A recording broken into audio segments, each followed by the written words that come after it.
Saya yakin banyak dari kalian pasti pernah ngerasain yang namanya kehilangan motivasi yang menyebabkan masalah dalam kehidupan kalian. Kayak nggak semangat belajar di sekolah atau kuliah, motivasi kerja hilang, overthinking yang bisa bikin kamu jadi stres. Lalu, apa sih yang menyebabkan hilangnya motivasi seseorang? Terus, apa yang bisa dilakuin buat ningkatin motivasi? Nah, yang perlu kalian pahami adalah motivasi dan emosi itu saling mempengaruhi satu sama lain. Secara teori, motivasi adalah hasrat atau dorongan yang timbul pada diri seseorang secara sadar atau tidak sadar untuk melakukan suatu tindakan dengan tujuan tertentu.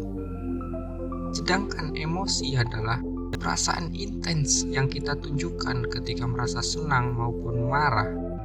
Keduanya ini saling mempengaruhi diri kita dan ngarahin kita buat ngelakuin sesuatu. Bahkan si emosi ini bisa membuat kita jadi termotivasi. Misalkan kamu semangat buat nyelesain pekerjaanmu karena besok bakal libur. Nah, karena rasa semangat dan senang itu, kamu jadi gunain waktumu buat nyelesain tugas dengan sebaik mungkin. Ini adalah salah satu contoh emosi dan motivasi bisa berjalan secara beriringan dan mempengaruhi seseorang buat berperilaku positif. Tapi, seringkali rasa motivasi dan emosi itu gak bisa bertahan lama. Contoh lain, semisal kamu mau resign dari pekerjaan sekarang buat ngejar mimpimu. Kamu sudah nyiapin rencana sedemikian rupa, tapi kamu tetap takut buat resign. Kenapa? Karena overthinking sama masalah yang kemungkinan akan terjadi. Akhirnya kamu takut buat resign dan ngejar mimpimu itu. Dan akhirnya kamu merasa terperangkap dan makin down dengan diri sendiri.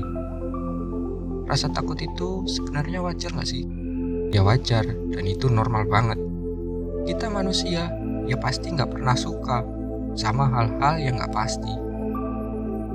Tapi sayangnya, hal yang ada di masa depan itu memang gak pasti dan gak bisa kita kontrol.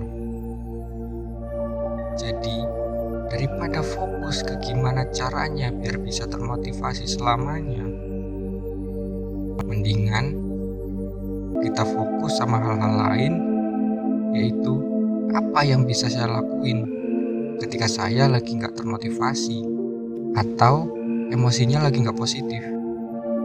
Nah, cara utama yang bisa menjaga emosimu sebenarnya ada pada gimana kamu mengelola emosi negatif yang muncul. Karena manusia itu sebenarnya selalu bisa punya motivasi. Yang penting mau mengubah mindset. Bukan yang harus selalu mencari motivasi, tapi seiring dengan berjalannya waktu, ya kita harus tetap belajar. Semangat bro!